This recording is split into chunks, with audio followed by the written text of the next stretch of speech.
వైజాగ్ వదిలి వెళ్లిన వాళ్ళని అందరూ ఇదే ప్రశ్న అడుగుతారు, ఏముందిరా బీచ్ లో, ఎందుకు ప్రతిసారి బీచ్ మిస్ అవుతున్నా అంటావు? అందరికి ఇది మామూలు సముద్రంలానే అనిపిస్తుంది, నీళ్లు, ఇసుక, వీకెండ్ వస్తే జనాలు. కానీ ఇక్కడ పుట్టి పెరిగి వేరే ఊర్లకు వెళ్లిన వాళ్ళు తెలుస్తుంది, ఇక్కడ ఉన్న ఎన్నో కథలు, ఎన్నో జ్ఞాపకాలు. మా వైజాగ్ వాళ్ళకి చాలా చిన్న చిన్న ఆనందాలు ఉంటాయి. దాని అర్థం పెద్ద పెద్ద కళలు కనమని కాదు, చిన్న చిన్న వాటిని మర్చిపోమని. పొద్దున్నయిందా ఫ్రెండ్స్ తో బయలుదేరి సూర్యుడిని చూసి బీచ్ రోడ్ లో నడిచి అలా ఒక ఛాయ్ వేసి జీవితం గురించి మాట్లాడేసుకుంటాం. రాత్రి అయిందా చంద్రుడిని చూస్తూ అలలని తాకుతున్న వెన్నెలను చూస్తూ ఆనందిస్తాం.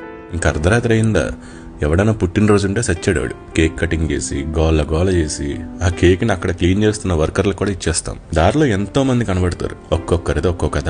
కొంతమంది ఆనందాన్ని పంచుకోవడానికి వస్తారు, కొంతమంది బాధను మర్చిపోవడానికి వస్తారు. కొంతమంది ప్రపోజల్లు ఇక్కడే యాక్సెప్ట్ అయ్యాయి, కొంతమంది బ్రేకప్లు ఇక్కడే అయ్యాయి. కొంతమంది మొదటి పరిచయం ఇక్కడే అయింది, కొంతమంది చివరి మాటలు ఇక్కడే అయ్యాయి. కొంతమంది జీవితాలు ఇక్కడే